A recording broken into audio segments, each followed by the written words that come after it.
আরে কি হয়েছে, এত চিৎকার করছো কেন? আমার হয়ে গেছে তাই চিৎকার করছি। কি ব্যথা! আমি আসি। আমাদের গল্পগুলো যদি ভালো লেগে থাকে তাহলে আমাদের চ্যানেলটি সাবস্ক্রাইব করে পাশে থাকবেন। ধন্যবাদ। আর আমি প্রিয়াঙ্কা। আমাদের গল্পগুলো যদি ভালো লেগে থাকে অবশ্যই আমাদের চ্যানেলকে সাবস্ক্রাইব করে পাশে থাকবেন। আর হ্যাঁ, ভিডিওটি সম্পূর্ণ শুনবেন। মা গো, মরে গেলাম। আহ, কেউ আছো? আমায় একটু বাঁচাও। উফ, কি ব্যথা! আরে কি হয়েছে, এত চিৎকার করছো কেন? কেন চিৎকার করছি দেখতে পাচ্ছ না? না তো, কিছু দেখা যাচ্ছে না। আমার হয়ে গেছে তাই চিৎকার করছি। বলো কি, এত তাড়াতাড়ি তোমার হলো কেমন করে? সেসব তো জানি না আমি, কিন্তু আমার হয়ে গেছে এইটুকুই জানি। আহ, কি ব্যথা গো! এই ফাজিল মেয়ে, এমন দুষ্টুমি করিও না। আমার এই সাউন্ড শুনলে কেমন কেমন যেন লাগে। আমি ব্যথায় কোকিয়ে উঠছি আর তুমি বলছো দুষ্টুমি? আল্লাহ গো, এমন বজ্জাত স্বামী আমার শত্রুরও যেন না হয়। আচ্ছা, ইয়ার্কি মারা বন্ধ করো, সত্যি করে বলো কোথায় ব্যথা করছে। কোথায় আবার? নাভির নিচের নরম কোমল জায়গায় ব্যথা করছে খুব। তলপেটে নাকি? হুম, তল পেটে না গো, আরো নিচে, একদম নিচে। উফ, কি ব্যথা! দেখো রিমি, একদম ফাইজলামি করো না। আমি কিন্তু সিরিয়াস। আমার কি কোনো কাজ নেই নাকি যে তোমার সাথে অযথা ফাজলামি করব? সত্যি ব্যথা করছে। আচ্ছা তাহলে আমায় দেখাও, আমি মালিশ করে দিচ্ছি। রাজ কথাটা বলতেই রিমির পাশে বসে পড়লো। রিমি একটু অদ্ভুত ভাবে রাজের দিকে তাকাচ্ছে। রাজ রিমির এই অদ্ভুত তাকানোর মানে বুঝতে পারছে না। মেয়েটি সত্যিই ব্যথা পাচ্ছে নাকি শুধু শুধু এমন করছে। কিছুই বোঝার উপায় নেই রাজের কাছে। রাজ রিমির পাশে বসে রিমির শাড়িটা ধরে আলতো করে খুলে নিল। শাড়িটা খুলে দিয়ে রিমির হাঁটুর উপর তুলে দিতেই রিমি হকচকিয়ে উঠে বসে পড়ে। রাজকে উদ্দেশ্য করে বলল, কোথায় আবার? তুমি না বললে নাভির নিচের নরম জায়গায় ব্যথা করছে? ওখানেই হাত দিচ্ছি। ছি, তুমি আসলে একটা লুচ্চা লোক তো। হুটহাট করে জায়গা মতো হাত চালান করে দাও কেন? আরে আমি তো তোমার ব্যথা কমাতে চেষ্টা করছিলাম, তুমি আমায় ভুল বুঝছো। আমি তোমায় ভুল না, ঠিক বুঝি। তোমার মাথায় তো সারাদিন এটাই ঘোরে, কখন একটু ধরতে পারবে, কখন একটু করতে পারবে। আমি বুঝি না ভেবেছো? আমি সব বুঝি। তুমি আমার কচুটা বোঝো, কচুটা। আমি ভালো করতে আসলাম দেখে এত কথা শুনতে হচ্ছে তো আমার।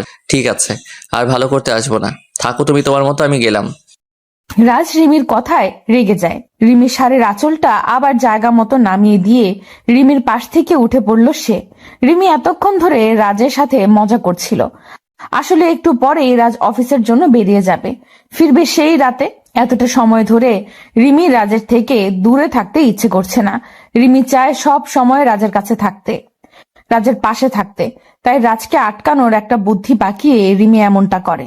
প্রথমে রিমি ভেবেছে যে রাজ হয়তো রিমির কথাটা শুনে জোর করে রিমিকে আদর করবে, কিন্তু সেটা তো হলো না। বরং জনাব রেগে বোম হয়ে চলে গেল। রাজ রাগে গজগজ করতে করতে চলে যেতেই রিমি মুচকি হাসি দিয়ে রাজের পেছনে চলতে লাগলো। রাজ শাওয়ার নিয়ে বাহিরে এসছে সবে মাত্র। রাজ বাহিরে আসতেই রিমির দৃষ্টি রাজের উন্মুক্ত বুকের দিকে পড়ল। রাজের শরীরের রং উজ্জ্বল বর্ণের, লোমবিহীন ফর্সা বুকটা রিমির দৃষ্টি কেড়েছে। রিমি এই বুকেই সব সময় শান্তিতে থাকতে চায়। রিমি এক দৃষ্টিতে রাজের বুকের দিকে তাকিয়ে থাকা দেখতে পেয়ে রাজ রিমিকে উদ্দেশ্য করে বলল, কি হলো, এমন ভাবে তাকিয়ে আছো কেন? কি দেখছো এমন করে? বেশি কিছু না, আমার শান্তির জায়গাটা দেখছি। কেন দেখছো? আমি না লুচ্চা? সবসময় তোমার সাথে লুচ্চামি করার ধান্দায় থাকি। আমার দিকে তাকাতে হবে না তোমায়। ওরে বাবা রে, আমার বেবি দেখি রাগ করেছে। আমি তো আমার সোনা বরের সাথে মজা করছিলাম, আর তুমি কিনা সেই মজাকে সিরিয়াসলি নিয়ে ফেলেছো। মজা সবসময় ভালো লাগে না। আমি তোমার উপকার করার জন্য তোমার কাছে গিয়েছি, আর তুমি কি না আমায় উল্টা পাল্টা বলে তাড়িয়ে দিলে। রাজের কথাটা শেষ হতেই রিমি রাজের দিকে এগিয়ে এলো। রাজের খুব কাছে এসে রিমি রাজের গালের উপর নিজের হাত জোড়া রেখে মুচকি হাসি দিয়ে বলল, আসলে সোনা, আমার তো কিছুই হয়নি। আমি চেয়েছি তুমি এসে আমার সাথে ফাজলামি করো, আমার উপর জোর করো। আসলে কি বলতো, সারাদিন আমি একা বাড়িতে থেকে থেকে বোরিং হয়ে যাই। আমার ইচ্ছে করে সারা দিন তুমি আমার পাশে বসে থাকো। রিমির কথাটা শেষ করতেই রাজ রিমির কোমরের উপর নিজের হাত জোড়া রেখে রিমিকে আলতো করে নিজের সাথে জড়িয়ে নিয়ে বলতে লাগলো, তাই শোনা, তোমার বোরিং লাগে? আচ্ছা অপেক্ষা করো, আমি একটা ছোট্ট বেবি এনে দিচ্ছি। ছোট্ট বেবিকে নিয়ে সময় কেটে যাবে তোমার। বেবি কি করে হবে? তুমি তো আমায় আদরও করো না। আমি তো আদর করতেই চাই, তবে কেউ তো আমায় আদর করতে দিতেই চায় না। বুঝেছি। মানে আমি তো সব সময় আদর খাওয়ার জন্য পাগল হয়ে থাকি, কিন্তু একটু ফাজলামি করলেই তুমি রেগে যাও। ওকে ঠিক আছে, এখন থেকে জোর করে আদায় করব। এবার হবে তো? জি, খুব হবে। এখন দাও, আমি তোমার শার্ট পরিয়ে দিচ্ছি। রিমি পরম আবেশে রাজকে শার্ট পরিয়ে দিতে লাগলো। রাজ রিমির এই ভালোবাসায় সারা দিন বিভোর হয়ে থাকে। পৃথিবীতে এত মানুষ থাকার পরেও সারা দিন রাজের দৃষ্টি শুধুমাত্র তার স্ত্রীকে খুঁজে চলে। একে আসক্ত ব্যক্তিদের কাছে নিজের স্ত্রীর চেয়ে সুন্দরী নারী আর কেউ নেই। রাত শার্ট পরে নিয়ে নাস্তা করতে চলে যায়। রিমি রাজের জন্য টিফিন রেডি করে দিচ্ছে। নাস্তা শেষ করে রাজ বাড়ি থেকে বেরিয়ে যাবে। দরজার কাছে এসে পেছন ফিরে রিমির দিকে তাকাতেই রাজ দেখতে পায় রিমি তার দিকে অপলক দৃষ্টিতে তাকিয়ে আছে। রাজ মুচকি হেসে রিমিকে উদ্দেশ্য করে বলল, এই পাগলি, এমন ভাবে কি দেখছো তুমি? আর কি দেখবো, আমার প্রিয় ভালোবাসার মানুষটিকে দেখছি। তাকে যতক্ষণ ধরে দেখি আমার মন আরো বেশি দেখার ইচ্ছা পোষণ করতে থাকে। ফাজিল, এখন যদি বলো তবে আমি অফিসে যাব কেমন করে? সেসব আমি জানি না। আমার স্বামীকে আমার মন ভরে দেখতে দাও তো। সব সময় তুমি এমন করো। আমার স্বামীর দিকে তাকিয়ে থাকলে তোমার হিংসে হতে শুরু হয়। দুষ্টু লোক একটা। রিমির কথাটা শুনে রাজ হেসে ফেলল। রাজ রিমির দিকে খানিকটা এগিয়ে এসে আলতো করে একটা হ্যাচকা টান দিয়ে রিমিকে নিজের বুকের উপর নিয়ে এলো। রিমি রাজের বুকের উপর হাত জোড়া রেখে দাঁড়িয়ে আছে। রাজ রিমিকে নিজের বুকে নিয়ে এসে রিমির কপালে আলতো করে নিজের ঠোঁট জোড়া ছুঁয়ে দিল। অতঃপর রিমির ঠোঁটের দিকে দৃষ্টিপাত করলো সে। রিমির ঠোঁট জোড়া একদম শুকিয়ে আছে। রাজের ইচ্ছে করছে এই শুকনো ঠোঁট জোড়া এখনই ভিজিয়ে দিতে। রাজ রিমির উষ্ণ ঠোঁটের দিকে তাকাতেই রিমি রাজকে উদ্দেশ্য করে দুষ্টু হাসি দিয়ে বলল, এমন করে দেখে গেলে কি হবে, নাকি মিষ্টিও খেতে হবে? মিষ্টিও খেতে হবে। দাও একটু মিষ্টি খেয়ে নেই। রাজ কথাটা বলতে আলতো করে রিমির ঠোঁট জোড়া নিজের ঠোঁটের সাথে এক করে দিল। পরম আবেশে রিমির ঠোঁট জোড়া খেতে লাগলো রাজ। রাজের ঠোঁটের পরশ পেতে রিমি প্রচন্ড ভাবে কেঁপে উঠল।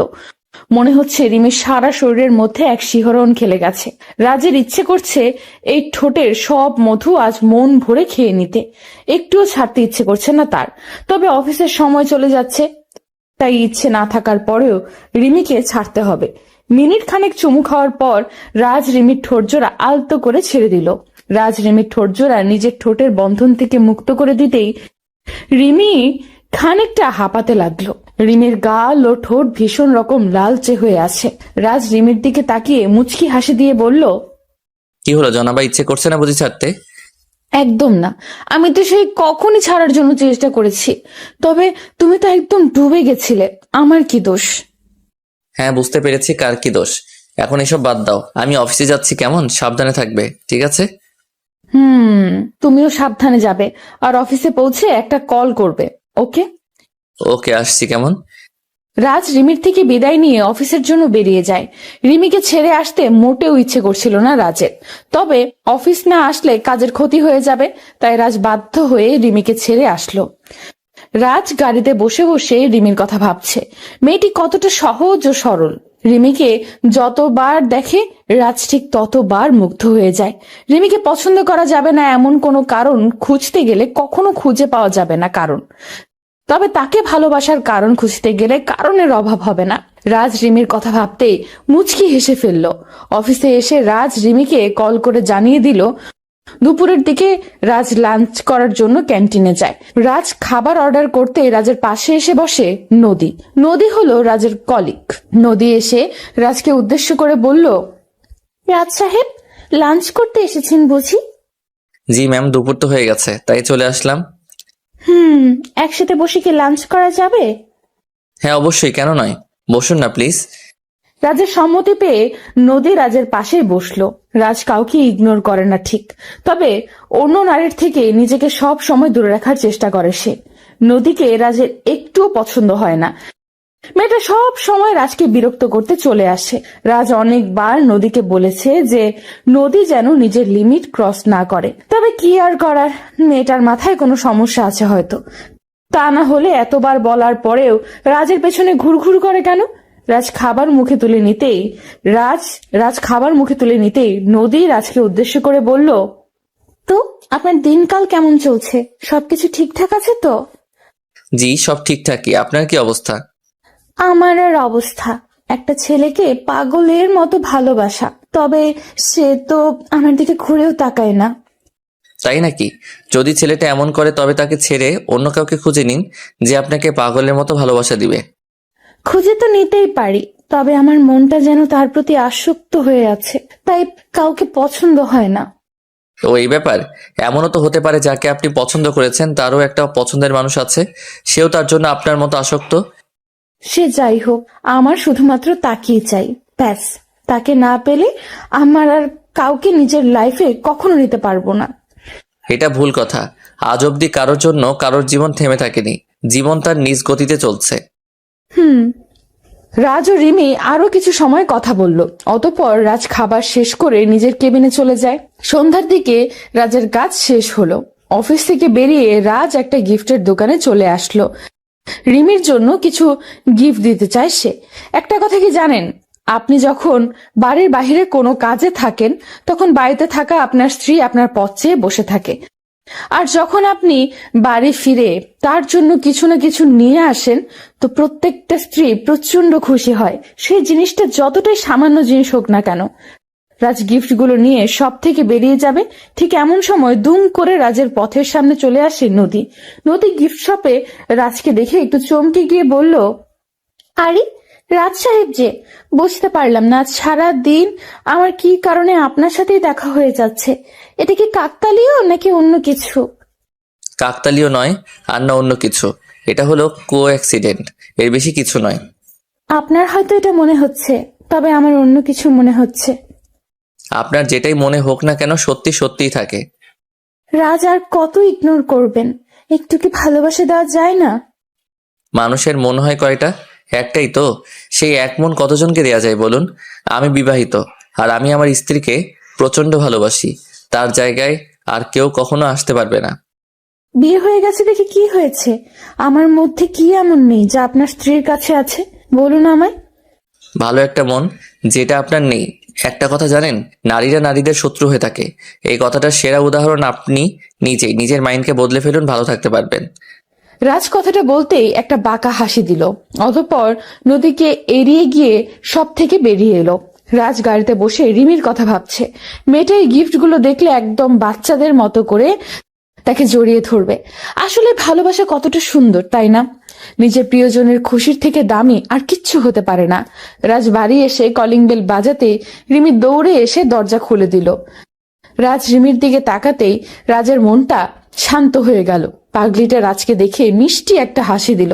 রাজ বাড়িতে এসে আর কোনো দিকে না তাকিয়ে নিজের প্রিয়তমা স্ত্রীকে নিজের বুকের সাথে মিশিয়ে নিল।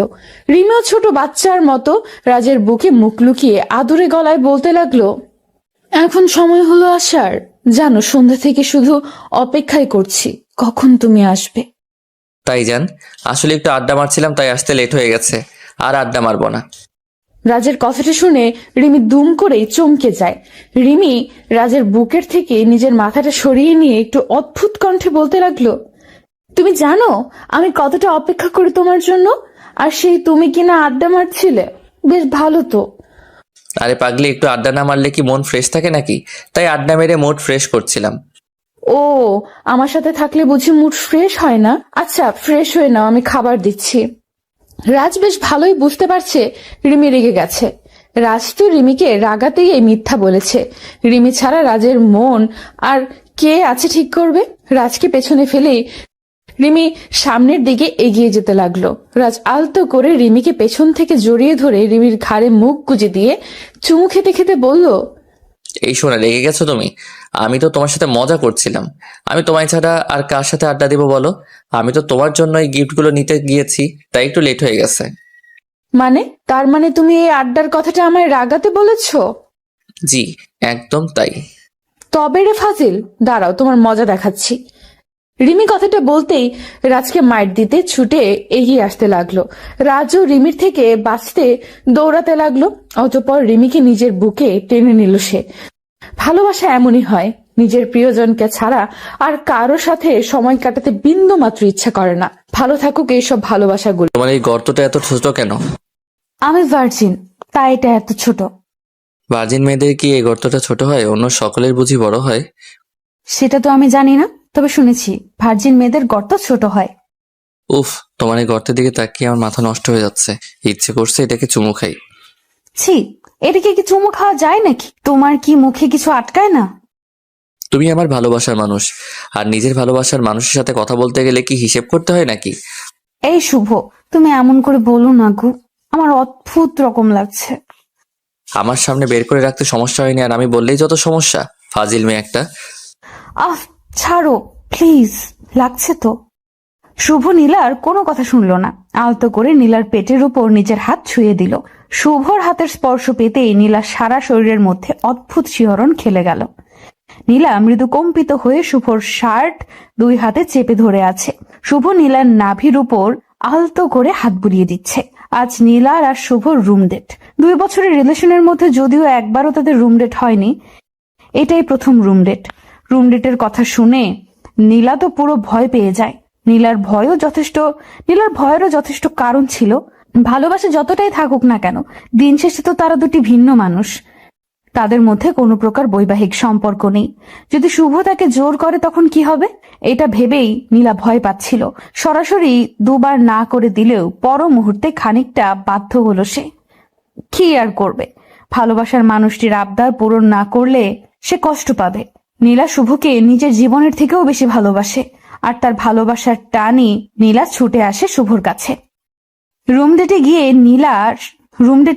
নীলা শুভর সাথে আলাদা একটা রুমে চলে আসে।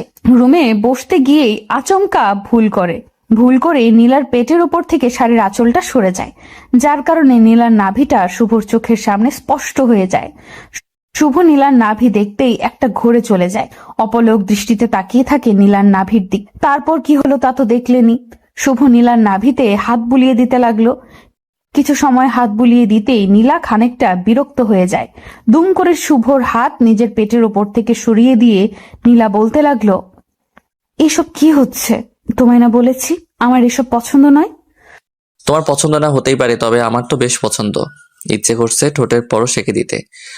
শুভ, কন্ট্রোল করো নিজেকে। এইসব একদম উচিত নয়। আমাদের মধ্যে এখনো বিয়ের কোনো সম্পর্ক হয়নি। বিয়ের সম্পর্ক থেকে বড় সম্পর্ক আমাদের মাঝে আছে, আর সেটা হলো ভালোবাসার সম্পর্ক। প্লিজ নীলা, বোঝার চেষ্টা করো। না, আমি কিছু বুঝতে চাই না। আমার এসব একদম অপছন্দ লাগছে। আমি আসছি। নীলা কথাটা বলতেই শুভর পাশ থেকে উঠে পড়তে চেষ্টা করলো। শুভ নীলার দিকে তাকিয়ে থেকে হঠাৎ করে নীলাকে ভীষণ অবাক করে দিয়ে দুম করে নীলার হাত শক্ত করে চেপে ধরলো। নীলা অবাক হয়ে শুভর দিকে তাকিয়ে আছে। কি করছে শুভ, কিছুই বুঝতে পারছে না সে। শুভ নীলার হাত ধরে একটা হ্যাচকা টান দিয়ে নীলাকে নিজের কোলের উপর নিয়ে নিল। নীলা শুভর কোলে আসতেই শুভর মুখের উপর নীলার চুলগুলো গিয়ে পড়ল। শুভ নীলার চুলে মিষ্টি গন্ধ মন ভরে গ্রহণ করছে। নীলা ঘোর কাটিয়ে ওঠার আগেই শুভ নীলার ঘাড়ের ওপর নিজের মুখ ঘষতে লাগলো। নীলা চোখ বন্ধ করে আছে। নীলা বেশ ভালোই বুঝতে পারছে যে শুভ তাকে জোর করছে। নীলা চেষ্টা করছেও শুভকে নিজের থেকে দূরে রাখতে, শুভর কাছ থেকে নিজেকে সরিয়ে নিতে। তবে কোনো কিছুতেই কি লাভ হচ্ছে না। শুভ নীলার কোমর ধরে আছে। শুভর স্পর্শে নীলার মনের মধ্যে এক অদ্ভুত ভালো লাগা কাজ করতে লাগলো। নীলা যেন নিজের উপর সম্পূর্ণভাবে নিয়ন্ত্রণ হারিয়ে ফেলল। শুভ নীলার ঘাড়ে গলায় পাগলের মতো চুমু খেয়ে চলেছে। নীলা চোখ বন্ধ করে শুভকে উদ্দেশ্য করে কাপা কাপা গলায় বলতে লাগলো, শুভ প্লিজ, এমন করিও না। আমার সারা শরীরের মধ্যে অদ্ভুত অনুভূতি কাজ করছে। এই অদ্ভুত অনুভূতি কাজ করার মানে কি জানো তুমি? আমার প্রত্যেকটা স্পর্শ তোমার মনকে রাঙিয়ে দিচ্ছে। ঝড় তুলতে চাইছে তোমার মনে। এবার তো একটু বোঝো। কিন্তু এটা তো ঠিক না শুভ, এটাকে পাপ বলে। আজ আমাদের মাঝে কিছু হয়ে গেলে পরে যদি আমায় আর তোমার ভালো না লাগে, তখন কি করব আমি? আমার জীবনটা নষ্ট হয়ে যাবে। তোমার কি তোমার শুভর উপর একটু ভরসা ও বিশ্বাস নেই? তোমার শুভ কি কোনোদিন তোমায় অস্বীকার করতে পারে? তোমার প্রতি আমার সম্পূর্ণ বিশ্বাস আছে, তবে একটা কথা আমার ভয় করছে খুব। মুখ আর মানুষ চেনা এক কথা নয়। তুমি চিন্তা করিও না, সব ঠিক করে দিব আমি। শুভ নিজের কথায় নীলাকে ভুলিয়ে নিল। আজ শুভর মন পূর্ণতার নেশায় আসক্ত হয়ে আছে। খুব বেশি করে নীলাকে নিজের কাছে পেতে চায় শুভ, এতটা কাছে যে তাদের মাঝে 1 ইঞ্চিও দূরত্ব শুভ সহ্য হচ্ছে না। নীলা আর কিচ্ছু বলতে পারল না। শুভর প্রতি তার অগাধ বিশ্বাস আছে। শুভ আর যাই করুক না কেন নীলাকে কখনো ঠকাতে পারে না। নীলাও আর বাধা দিল না। শুভর প্রত্যেকটা স্পর্শে সমানভাবে রেসপন্স করলো নীলা। শুভ নীলার ঠোঁটজোড়া নিজের দখলে নিয়ে পাগলের মতো চুমু খেতে লাগলো। নীলা কিছু সময় নিশ্চুপ থাকার পর নিজেকে আর সামলাতে পারলো না। শুভর সাথে সেও পাগলের মতো আদর করতে লাগলো। দুজন যেন একে অপরের মাঝে ডুবে যেতে ব্যাকুল হয়ে আছে। শুভ নীলার শরীর থেকে একটু একটু করে সমস্ত পোশাক খুলে ফেলে দিল। নীলা এখন শুভর সামনে উন্মুক্ত হয়ে আছে। উন্মুক্ত নীলাকে দেখে শুভর চোখে মুখে এক অজানা নেশার ছাপ স্পষ্ট হয়ে গেল। নীলা বুঝতে পেরে গেছে যে তার প্রিয়জনের আসলে এখন কি চাই। নীলা নিজেকে সম্পূর্ণভাবে শুভর সামনে তুলে ধরল। দুজন পূর্ণতার নেশায় মেতে উঠল। কিছু সময়ের জন্য তারা ভুলেই গেছে যে তারা যেটা করছে সেটা ভালোবাসা নয়, নিছক আকর্ষণ মাত্র। নীলা আর শুভ একে অপরের মাঝে সম্পূর্ণভাবে হারিয়ে গেল। পাগলের মতো আদর করতে থাকলো দুজন দুজনকে। আদর পর্ব শেষ হলো প্রায় ঘন্টাখানেক পরে। নীলা ক্লান্ত হয়ে বিছানায় শুয়ে আছে। নিজের নগ্নতা ঢাকার বিন্দু মাত্র শক্তিও যেন তার শরীরে নেই। শুভও ক্লান্ত হয়ে গেছে। নীলার বুকের ওপর মাথা রেখে শুয়ে আছে সে। নিশ্চুপ হয়ে কিছু সময় দুজন একে অপরকে জড়িয়ে ধরে শুয়ে থাকার পর সকল নীরবতা ভেঙে শুভ নীলাকে উদ্দেশ্য করে বলল, চুপ করে আছো কেন? কি হয়েছে? কিছু হয়নি। আমার মাথা ও সারা শরীর ব্যথা করছে ভীষণ। ভার্জিন মেয়েদের একটু ব্যথা হবেই, পেইন কিলার খেয়ে নিলেই ব্যথা কমে যাবে। হুম। আচ্ছা, তুমি তবে একটু রেস্ট করো, আমি ফ্রেশ হয়ে আসছি। শুভ কথাটা বলতেই নীলার উপর থেকে উঠে যায়। শুভ উঠে পড়তেই নীলা চাদর টেনে নিয়ে নিজের শরীর ঢেকে নিল। মনের মধ্যে এতক্ষণ কোনো প্রশ্ন উদয় না হলেও এখন অনেক প্রশ্ন মনের মধ্যে উদয় হয়েছে অধরার। মনের মধ্যে এতক্ষণ কোনো প্রশ্ন উদয় না হলেও এখন অনেক প্রশ্ন মনের মধ্যে উদয় হয়েছে নীলার। বারবার মনে হচ্ছে শুভ শুধু তাকে শারীরিকভাবে ভোগ করার জন্য এমন ভালোবাসার নাটক করছে। মন থেকে নীলাকে শুভ ভালোবাসে না। কিন্তু যদি শুভ নীলাকে মন থেকেই ভালো না বাসে তবে সেটা তো শুভর আচরণে প্রকাশ পেত। এমন কিছু তো নীলার চোখে পড়েনি। নীলা আর কিচ্ছু ভাবতে পারছে না। নিজের সব থেকে দামি সম্পদ, নিজের সম্মান আজ বিসর্জন দিতে হয়েছে ভালোবাসার কাছে। নিজের কাছে নিজেকে বড্ড ছোট মনে হচ্ছে তার। নীলার অজান্তেই চোখের কোণে পানি এসে জমা হলো। শুভ ফ্রেশ হয়ে এসে নীলাকে ঠায় শুয়ে থাকতে দেখে বলল, কি হলো, এখন শুয়ে আছো যে? ফ্রেশ হবে না নাকি? নীলা নিশ্চুপ। শুভর প্রশ্নের কোনো উত্তর সে দিল না। শুভ আর বুঝতে বাকি নেই যে নীলার মনটা খারাপ হয়ে গেছে। শুভ নীলার দিকে এগিয়ে এসে নীলার কপালে হাত রেখে বলল, দেখো নীলা, আমরা একে অপরের জন্য জন্মেছি। আমাদের মাঝে কোনোদিন বিচ্ছেদ নামক কোনো শব্দ আসবে না, তুমি আমায় বিশ্বাস করতে পারো। হুম। এখনো মন খারাপ করে আছো? আরে যেটা একটা না একটা দিন হবার ছিল সেটা আজ হয়ে গেল, এতে কষ্ট পাওয়ার মতো কি আছে? কষ্ট পাচ্ছি না, ঠিক আছি আমি। আচ্ছা, তবে চলো ফ্রেশ হয়ে নাও, বাড়ি ফিরতে হবে তো নাকি? আসছি, ওয়েট করো। নীলা বিছানা থেকে উঠে ফ্রেশ হতে চলে যায়। বিছানা থেকে নীলা উঠে পড়তেই শুভর চোখ বিছানার উপর পড়ল। খানেক জায়গায় রক্তের দাগ লেগে আছে। রক্তের দাগগুলো দেখে শুভর মনটা খারাপ হয়ে যায়। আসলে নীলার সাথে এত জোর করে এই কাজটা করা উচিত হয়নি তার। মেয়েটার মনটা একদম নরম, বেশি কিছুর প্রয়োজন না। একটু ভালোবাসাই তো চেয়েছে সে, শুধু শুধু কষ্ট দিয়ে ফেললাম। কথাটা আপন মনে বলল শুভ। নীলা ফ্রেশ হয়ে বাহিরে আসতেই শুভ নীলার দিকে এগিয়ে যায়। নীলা ঠিকমতো সোজা হয়ে দাঁড়াতে পারছে না, হয়তো তার শরীর একটু অসুস্থ হয়ে আছে। শুভ নীলার কোমর ধরে আলতো করে খুঁড়িয়ে খুঁড়িয়ে নীলাকে রুম থেকে নিয়ে সোজা চলে আসে গাড়িতে। শুভ নীলাকে গাড়িতে বসিয়ে গাড়ি নিয়ে বেরিয়ে পড়ল। কিছু দূর ড্রাইভ করতেই শুভ দেখতে পেল রাস্তার পাশে একটা ফার্মেসির দোকান খোলা আছে। শুভ গাড়িতে সাইডে পার্ক করে গাড়ি থেকে নেমে পড়ল। গাড়ি থেকে নেমে শুভ নীলার জন্য পেইন কিলার, কিছু মেডিসিন ও প্রোটেকশন পিল নিয়ে নিল। অতঃপর গাড়িতে এসে নীলাকে মেডিসিনগুলো দিল। নীলা মেডিসিনগুলো হাতে নিয়ে প্রশ্নসূচক কণ্ঠে শুভকে বলল, এইসব কিসের মেডিসিন? এটা হলো পেইন কিলার, ব্যথা কমে যাবে। আর এটা হলো সেফটি পিল, এটা নিলে বেবি আসবে না। শুভর কথাটা শুনে হয়তো নীলার একটুও পছন্দ হয়নি। নীলার মুখটা ফ্যাকাশে হয়ে গেল। নীলা গম্ভীর কণ্ঠে শুভকে উদ্দেশ্য করে বলল, তার মানে তুমি চাও না আমি তোমার বেবির মা হয়ে যাই? তাই তো এই পিল নিয়ে এসেছো, ঠিক বললাম তো? আরে পাগলি, এমন না, বিয়ের পর বেবি নিব। এখন এটা সেফটি হিসেবে কাজ করবে। প্রয়োজন নেই। আমাদের ভালোবাসার কারণে আজ যখন আমাদের মাঝে শারীরিক সম্পর্ক হয়েছে তখন আমি চাইছি এটাই আমাদের ভালোবাসার অংশ হয়ে পৃথিবীতে আসুক। নীলার কথাটা শুনে শুভ আর কিচ্ছু বলল না। মুচকি হাসি দিয়ে নীলার হাত থেকে সেফটি পিল নিয়ে গাড়ির দরজা দিয়ে ফেলে দিল। নীলাকে উদ্দেশ্য করে শুভ মৃদু কণ্ঠে বলল, সমস্যা নেই, তোমার ইচ্ছে মানে আমার ইচ্ছে, এইসবের কোনো দরকার নেই।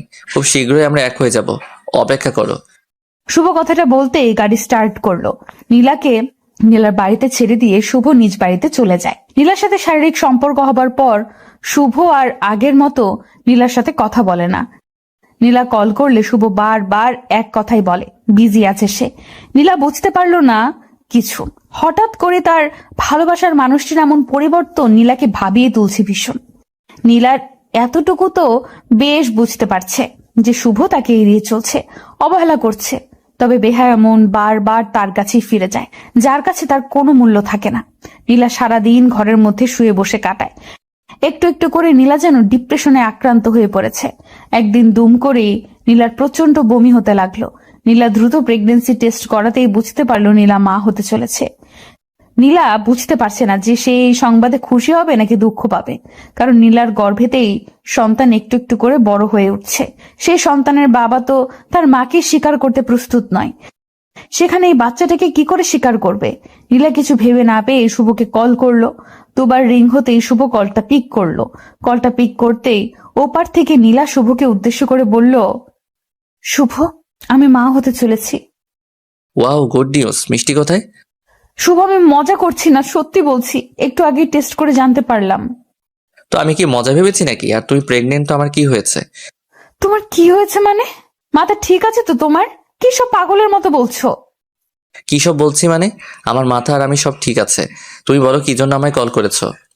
শুভ, এই সন্তানটা আমাদের, আর এই নিউজটা আমাদের খুশির খবর নিয়ে আসছে। আর তুমি কিনা বলছো তোমার তাতে কি? ওয়েট, এই সন্তান আমাদের মানে? একদম অন্যের পাপের বোঝা আমার উপর চাপিয়ে দিবে না। এই সন্তান আমার না। শুভর কথাটা শুনে যেন নীলার পায়ের নিচ থেকে মাটি সরে যায়। নীলা অবাক হয়ে যায় শুভর কথাটা শুনে। শুভ আজ নিজের সন্তানকে অস্বীকার করে বলছে এই সন্তান তার নয়। নীলার গলা শুকিয়ে গেছে। নীলা শুকনো গলায় শুভকে উদ্দেশ্য করে বলল, তার মানে কি বলতে চাও তুমি? আমি অন্য কারোর সাথে ফিজিক্যাল রিলেশন করে এই বাচ্চাকে গর্ভে নিয়েছি?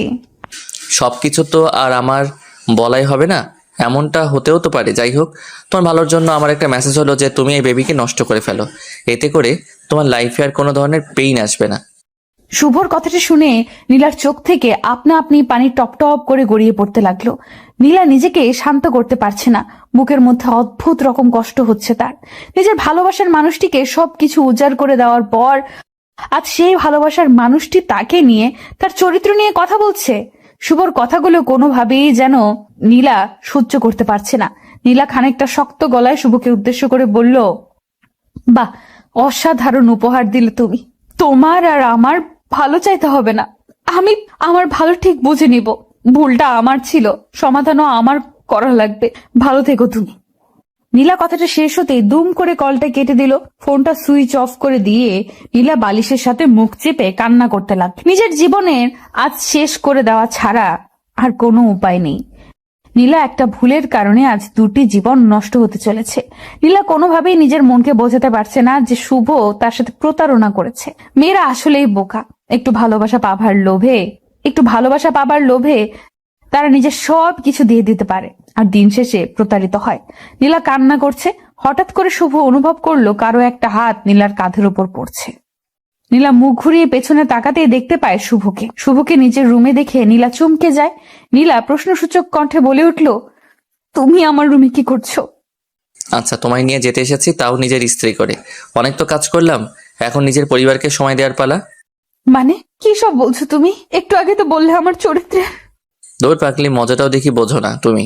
আমি তো তোমায় একটু কষ্ট দিতেই এমন কথা বলেছি। এখন কথা না বাড়িয়ে তাড়াতাড়ি রেডি হয়ে নাও, আব্বু আম্মু কথা বলছে বাহিরে। অতঃপর শুভর কথায় নীলার বুকে প্রাণ ফিরে এলো। ভালোবাসার মানে আশ্বাস নয়, ভালোবাসার মানে বিশ্বাস। বিশ্বাসের উপর ভর করে ভালোবাসা টিকে থাকে। এই চলুন না, আজ রাতে আমরা দুজন মিলে একটু খেলি। এই শোনো, চ্যানেলটি সাবস্ক্রাইব করে ঘন্টাটি বাজিয়ে দিও, কেমন?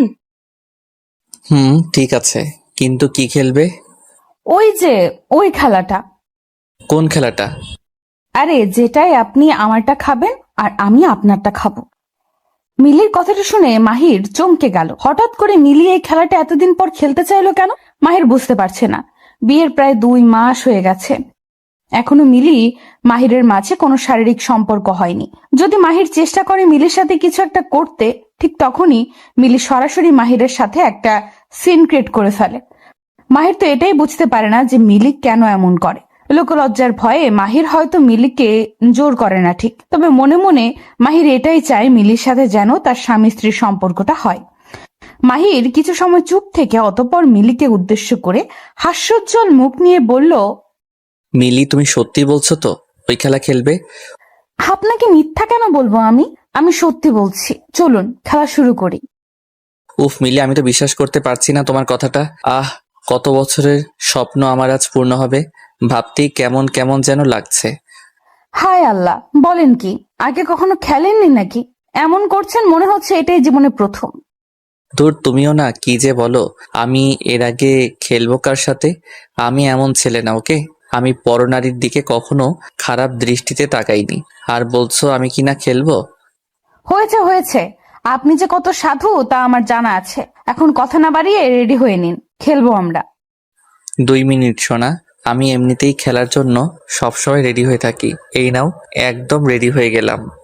মাহির কথাটা বলতেই নিজের শার্টের বাটন খুলে শার্টটা সোফার উপর ছুড়ে দিল। মিলি মাহিরের বডির দিকে তাকিয়ে আছে কৌতূহলপূর্ণ দৃষ্টি নিয়ে। মাহির শার্ট খুলে মিলির দিকে এগিয়ে আসলো। মিলি ভ্রু কুচকে মাহিরের দিকে তাকিয়ে আছে। মাহির মিলির দিকে তাকিয়ে দাঁত বের করে হেসে দিয়ে বলল, খেলার আগে তো প্রিপারেশন নিতে হয়, তাই নিয়ে নিলাম আর কি। তুমিও খুলে নাও। খেলার আগে কি খুলতে হয়?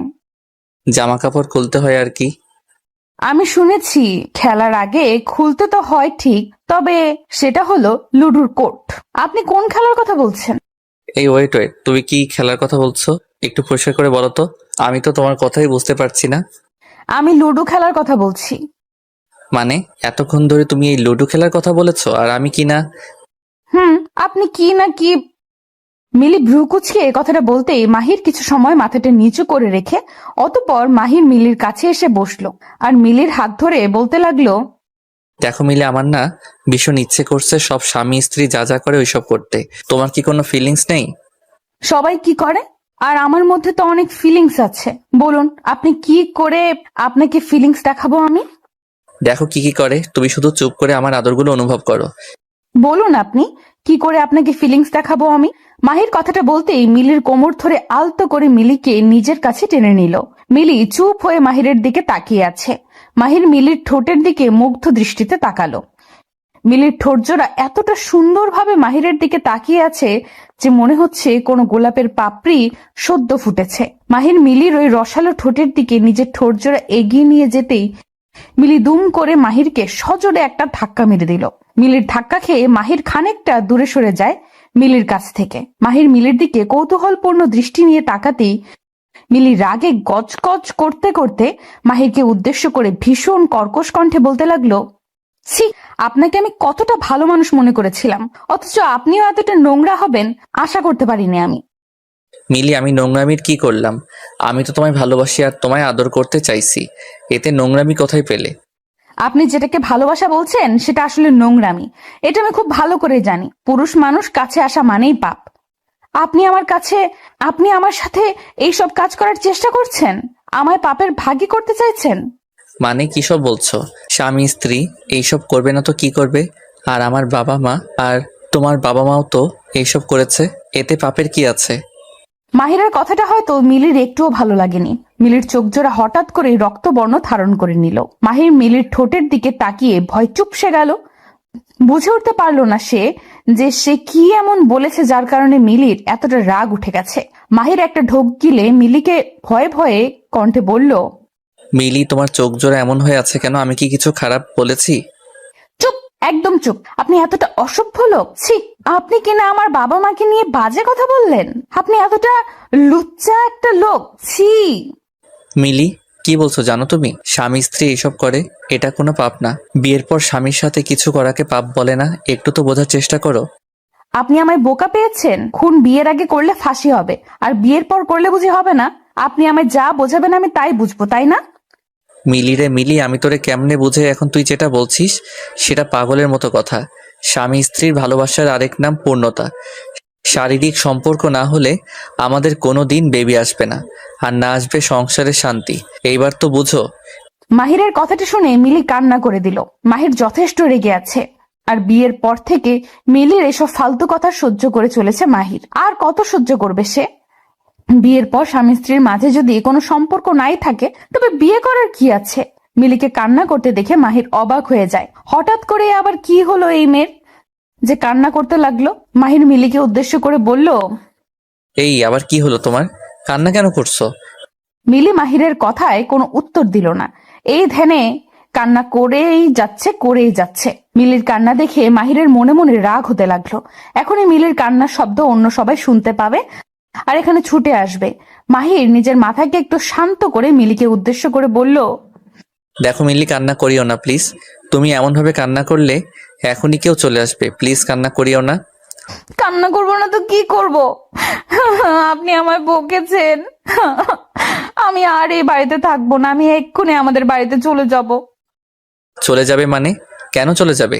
আমি কি করেছি? আপনি আমার সাথে অসভ্যতামি করেছেন। প্রতি রাতে আমার সাথে বাজে কাজ করার জন্য আমায় ফোর্স করেন। আমি আর আপনার সাথে থাকবো না। মিলির কথাটা শুনে মাহিরের ইচ্ছে করছে মিলিকে খেয়ে ফেলতে, কিন্তু এখন আর মিলিকে কিছু বলা যাবে না, নয়তো মিলি সত্যি সত্যি চলে যাবে। মাহির নিজের মাথাকে ঠান্ডা করে মিলিকে উদ্দেশ্য করে বলল, আচ্ছা মিলি, আমি দুঃখিত। আমায় ক্ষমা করে দাও। আর কখনো আমি এইসব নিয়ে বাড়াবাড়ি করবো না, প্রমিস। আপনার কথা আমি বিশ্বাস করি না। আমি চাই আপনিও আমার মতো ভালো হয়ে যান, পাপ থেকে নিজেকে দূরে রাখুন। অথচ আপনিও কিনা সেই এক পাপ করার জন্য উঠে পড়ে লেগেছেন। আমি আর কি করে আপনাকে বোঝাই বলুন তো? আর কিছু বোঝাতে হবে না, আমি সব বুঝতে পেরে গেছি। সত্যি আর কখনো আমি কিছু করব না। কথাটা মাথায় থাকে যেন। থাকবে থাকবে, মাথায় মনে প্রাণে সব জায়গায় লেগে থাকবে। মিলির জন্য মাহিরের বাসর রাত তো শেষ হলোই, সেই সাথে শেষ হলো মাহিরের সাংসারিক জীবন। মাহির নিজেও জানে না এই মেয়ের মাথায় কি সমস্যা আছে। নিজের স্বামীকে সন্তুষ্ট রাখাটা প্রত্যেক নারীর পরম কর্তব্য। সেখানে মিলি কিনা নিজের স্বামীকে বারবার নিজের থেকে দূরে রাখতে ব্যস্ত। মাহির এক বুক হতাশা নিয়ে ঘুমিয়ে পড়লো। সকালবেলা মাহিরের ঘুম ভাঙলো মিলির চিৎকারে। মিলি চিৎকার করে মাহিরকে ডাকছে। মিলির চিৎকারের শব্দে মাহির হকচকিয়ে বিছানা থেকে উঠে পড়লো। মিলির দিকে চোখ কচলাতে কচলাতে তাকিয়ে বলল, মাহির, কি হয়েছে? এত সকাল সকাল এমন করে চিৎকার করছো কেন? বাড়িতে কি তোর পড়েছে নাকি? চোর না, ডাকাত পড়েছে। আপনার ঘুম এত গভীর কেন? আমি মরে গেলেও তো আপনার ঘুম ভাঙবে না। হয়েছে, এখন হেয়ালি না করে সরাসরি বলো কি হয়েছে। আমি না আজ একটা ঘটনা ঘটিয়ে ফেলেছি, এই আপনাকে বলতে ছুটে এসেছি। সকাল সকাল আবার কি ঘটিয়ে ফেলেছো? আমাকে না আম্মু বলেছে আমাদের বেবি কবে হবে। আমি বলে দিয়েছি খুব তাড়াতাড়ি আসছে বেবি। ঠিক বলেছি না? কি আসবে আমি শুনতে পাইনি, আবার বলবে। আরে লজ্জার কথা, আপনি এমন করে বললে কি করে আমি বলবো বলুন? বলেছি বেবি আসবে। এত বড় মিথ্যা বললে তুমি, এখন পাপ হবে না মিথ্যা বললে? আমি মিথ্যা কেন বলবো? আমাদের কি বেবি আসবে না নাকি? আজব লোক একটা। বেবিটা আসবে কি করে সেটা আমায় বলবে? ও মা, সবার যেমন ভাবে আসে ঠিক তেমন ভাবেই আসবে। সবার যেমন ভাবে আসবে তেমন ভাবে আসবে মানে? সবার মতো কি আমাদের মাঝে কিছু হয়েছে? হয়নি মানে? আপনার সাথে আমার বিয়ে হয়েছে, তো বেবি কেন আসবে না? ওরে আল্লে, কোন বিপদে আমায় ফেললে তুমি? তুলে নাও আমায়। এই মেয়েটা আমায় পাবনা না পাঠিয়ে শান্ত হবে না। আরে আপনি এত ওভার রিয়েক্ট করছেন কেন? বেবি আল্লাহ দিবে, শুধু মন থেকে আল্লাহর কাছে চাইতে হবে। আচ্ছা মিলি, আল্লাহ বেবি দিবে সেটা আমি বিশ্বাস করলাম, কিন্তু আল্লাহ তো তখনই আমাদের কথা শুনবে যখন আমরা বেবি হবার আমল করব, তাই না? আমল তো আমি জানি, মন থেকে একদম পবিত্র হয়ে আল্লাহর কাছে চাইলে আল্লাহ নিরাশ করবেন না। হ্যাঁ বুঝেছি আমি। আল্লাহর কাছে চাইতে থাকো মন প্রাণ দিয়ে, আল্লাহ দিবে বেবি। কিছু করতে হবে না বেবির জন্য। মাহির কথাটা বলে কাঁথা মুখে পেঁচিয়ে শুয়ে পড়ল। মিলি মুচকি মুচকি হাসছে। এইবার তার বেবি আনতে হবে, আর তার জন্য তাকে ভীষণ রকম পরিশ্রম করে আল্লাহর কাছে মন থেকে চাইতে হবে। মিলি অজু করে এসে নামাজ পড়তে লাগলো, আর মাহির ঘুমাতে লাগলো। দেখতে দেখতে কেটে যায় 3 মাস। আল্লাহর অশেষ রহমতে মিলি এখনো মা হতে পারেনি, কারণ মা হবার জন্য যা করতে হয় সেটা মিলির কাছে পাপ। সো আল্লাহ কি করে দিবে? মিলির মন খারাপ, বেবি হচ্ছে না দেখে মিলির মাথায় আগুন জ্বলছে। এত ভালো করে আল্লাহর কাছে বলল, তবু আল্লাহ কেন দিল না? মিলি বুঝতে পারছেন। সকালবেলা মাহির অফিসে বের হবার সময় হুট করে মাহিরের সামনে চলে আসে মিলির বাবা মা। নিজের শ্বশুর শাশুড়িকে দেখে মাহির একটু অবাক হবার পাশাপাশি ভীষণ খুশিও হয়। মাহির তাদের সালাম দিয়ে বলল, আব্বা আম্মা, আপনারা হঠাৎ করে এখানে? আমায় কল করতেন, আমি নিজেই আপনাদেরকে নিয়ে আসতাম। না, সমস্যা নেই বাবা। তুমি কি অফিস যাচ্ছ? জি আব্বা, আমি অফিসেই বের হচ্ছিলাম। না বাবা, আসলে তোমার সাথে একটু কথা ছিল আমাদের, যদি একটু। জি আব্বা বলুন, কি কথা বলবেন? আসলে অনেকদিন হলো তোমাদের বেবি হচ্ছে না, তো আমরা চাইছি যে মিলিকে নিয়ে আমাদের বাড়ি গিয়ে দেখি কি হয়। তোমার শাশুড়িরও এই একই ইচ্ছা। আচ্ছা আব্বা, ঠিক আছে, নিয়ে যান। আমি আসছি তাহলে। ঠিক আছে বাবা, সাবধানে যাবে। মাহির তাদের সাথে কথা বলা শেষ করে অফিসের জন্য বেরিয়ে যায়। মাহির বেশ ভালো করেই জানে মিলিকে যেখানেই নিয়ে যাওয়া হোক না কেন কোনো লাভ হবে না, কারণ বেবি হবার জন্য যে দুটি মানুষকে এক হতে হয়, দুজনের মধ্যে একটা সম্পর্ক থাকতে হয়, সেটা মাহির আর মিলির মধ্যে নাই। তো কোনো কিছুতেই কিচ্ছু হবে না। মাহির অফিস থেকে বাড়ি ফিরতেই দেখতে পায় মিলি মন খারাপ করে বসে আছে। মিলিকে বাড়িতে দেখে মাহির চমকে যায় ভীষণ, কারণ মিলির তো ওদের বাড়িতে থাকার কথা, সেখানে মিলি এখনো তার বাড়িতে, তাও আবার মন খারাপ করে। মাহির মিলির কাছে এসে কৌতূহলী হয়ে বলল, মিলি, কি হয়েছে? মন খারাপ করে আছো কেন? তোমার না ও বাড়িতে যাওয়ার কথা ছিল? আমি কোথাও যাব না, আমি আপনার সাথেই থাকবো এই বাড়িতে। তা ঠিক আছে, কিন্তু কি হয়েছে? মন কেন খারাপ তোমার? মাহিরের কথাটা শেষ হবার আগেই মিলি দৌড়ে এসে মাহিরকে শক্ত করে জড়িয়ে ধরলো। মাহির খানিকটা অবাক হয়ে যায় মিলির এমন কাজে। মিলি মাহিরকে শক্ত করে জড়িয়ে ধরে কান্না করতে লাগলো। মাহির মিলিকে খানিকটা শক্ত করার চেষ্টা করে বলতে লাগলো, মিলি, কান্না কেন করছো? কি হয়েছে বলো আমায়। আচ্ছা, এমন ভাবে কান্না করলে কি একটু ভালো দেখাবে তোমায়? আমায় আজ মন ভরে কান্না করতে দিন, আমি অনেক কান্না করতে চাই।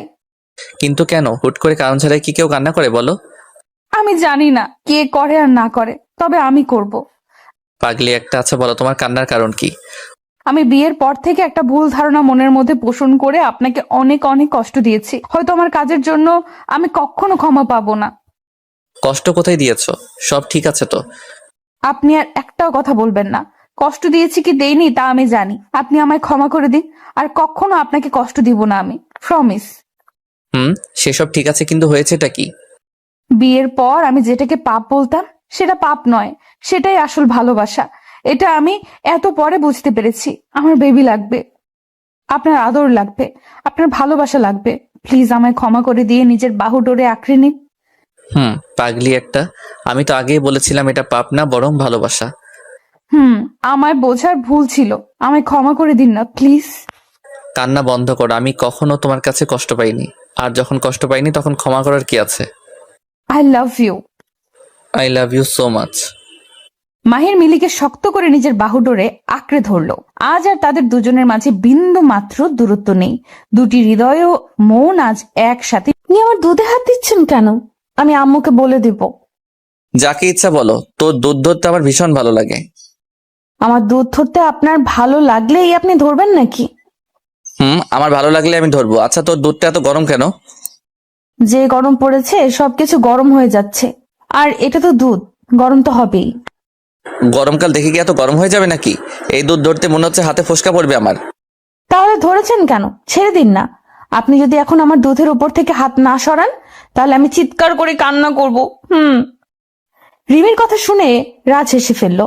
একটু দুধের উপর হাত দিয়েছে দেখে মেয়েটা কত কথা শোনাচ্ছে রাজকে। রাজ কি এত সহজেই রিমিকে শান্তিতে থাকতে দিবে নাকি? রাজু রিমির দুধ ধরে রেখেছে। রিমি বার করে রাজকে বারণ করার পরেও রাজ কোনো কথা শুনছে না। রিমি রাজের এমন ফাজলামি আর সহ্য করতে পারলো না।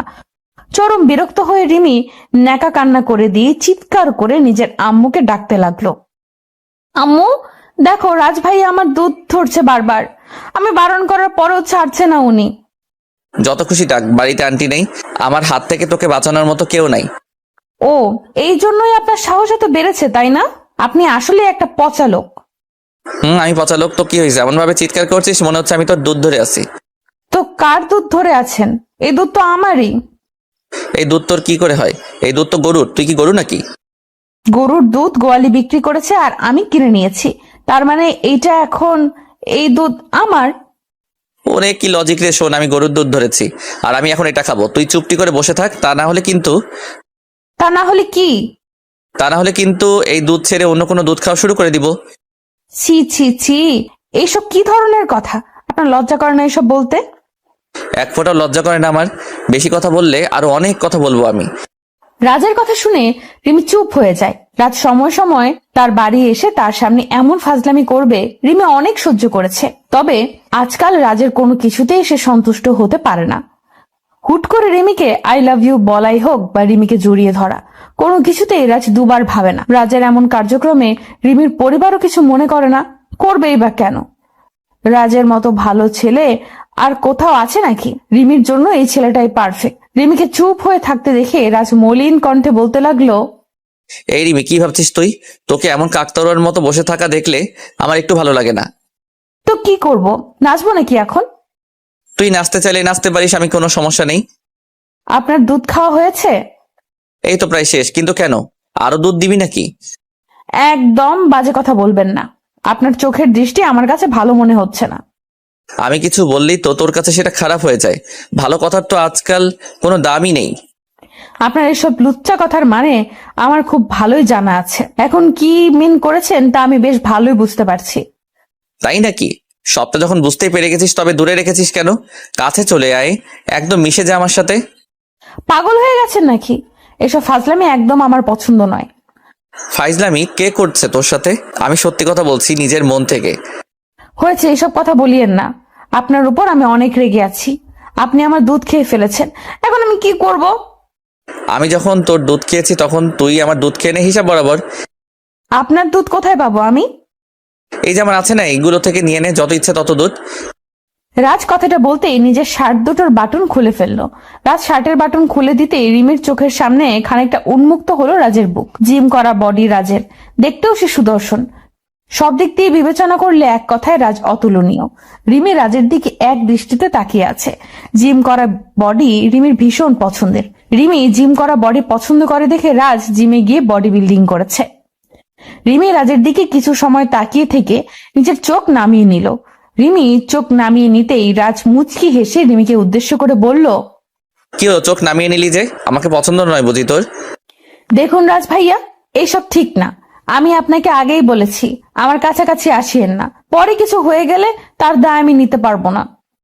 বাড়িতে তো তুই আর আমি ছাড়া কেউ নেই, কিছু একটা হয়ে গেলেও সমস্যা নেই।